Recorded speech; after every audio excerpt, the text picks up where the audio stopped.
अंधेरे में एक नूर हो मेरे लिए। So welcome back guys on my YouTube channel. We are back with a new video. तो आज हम रिव्यू करने वाले हैं शहदाई ड्रामा की किस्त नंबर 22।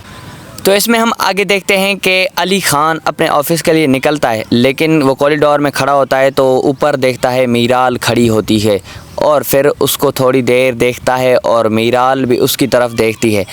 कुछ देर वो भी इसकी तरफ देखती रहती है लेकिन वो बात नहीं करती। उसके बाद अली ख़ान अपने ड्राइवर के साथ गाड़ी में बैठकर अपने ऑफिस के लिए निकल जाता है कि दादी जो है एक किताब देखती हैं, लेकिन वो किताब नहीं होता, एक संदूक होता है, उसमें अतिया की फ़ोटोज़ होती हैं और उन्हें देखती है और फिर कुछ गम करती हैं और फिर उन फ़ोटो को अपने गले से लगाती हैं और अतिया की फ़ोटो को गले से लगाकर बहुत दुखी भी होती हैं। और फिर बाद में वो एक नौकर को बुलाती हैं और कहती हैं कि जाओ अपनी मीराल मैडम को बुला के लाओ और जो है कुछ जो घर के बाकी नौकर हैं उनको भी बुला के लेके आओ, मुझे उनसे भी बात करनी है और कुछ मीराल से भी बात करनी है।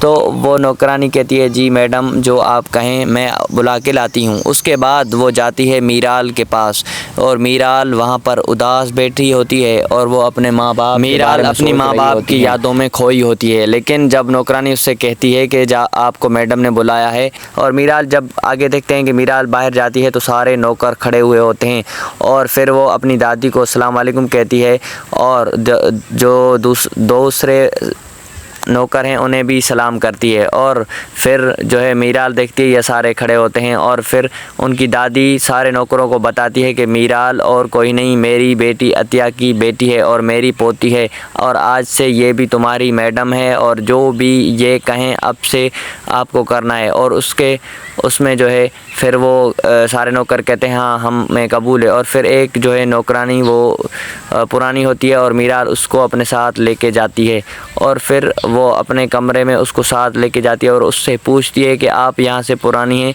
तो आप मेरी माँ के बारे में क्या जानती हैं और उन्हें कैसे निकाला गया और पीछे उनके क्या हुआ। फिर वो बताती हैं कि बड़ी दादी उनसे बहुत प्यार करती थी और अली ख़ान को कुछ भी पता नहीं है इस बारे में क्योंकि वो तो बाहर चले गए थे आउट ऑफ कंट्री और हमें भी मना किया गया था कि उन्हें कोई भी बात पता ना चले। यही कहकर वो उधर से चली जाती हैं। और हम आगे देखते हैं कि मीराल की दादी एक चाबी लेके आती हैं जो कि अतिया के कमरे की होती है और बताती है कि वो कमरा अब बंद है।